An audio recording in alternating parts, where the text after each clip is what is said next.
Es un ruido muy parecido al que hace una bomba de dirección a la cual le faltará aceite. Es un ruido un tanto peculiar. Entonces vamos a tener que quitar la llanta. Así es que vamos a aflojar las tuercas primero antes de levantar el vehículo.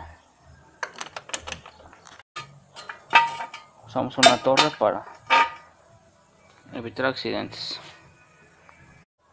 Una vez que levantamos y aseguramos el vehículo, ya podemos quitar las tuercas que sujetan a la llanta y quitamos la llanta.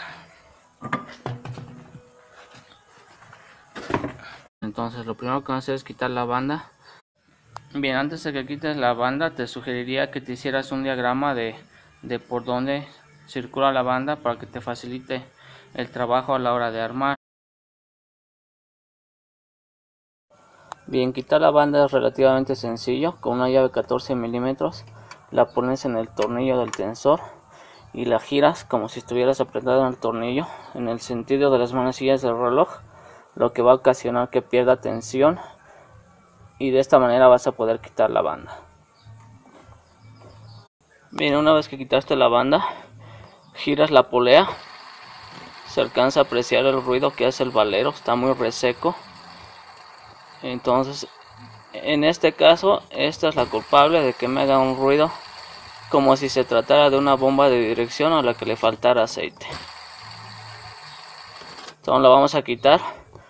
Para eso vamos a remover este tornillo.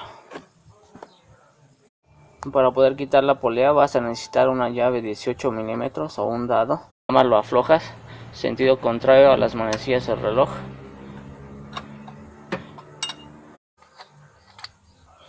Y sale la polea, que en la parte de atrás tiene un seguro, el cual vamos a tener que quitar para sacar el tornillo.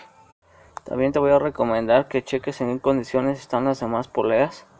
En este caso la polea del tensor o polea tensora, el valero se escucha en buenas condiciones, no zumba como el otro, pero sí noto que ya está muy delgada. Aquí ya tiene una ceja, una marca que ha ido haciendo la banda.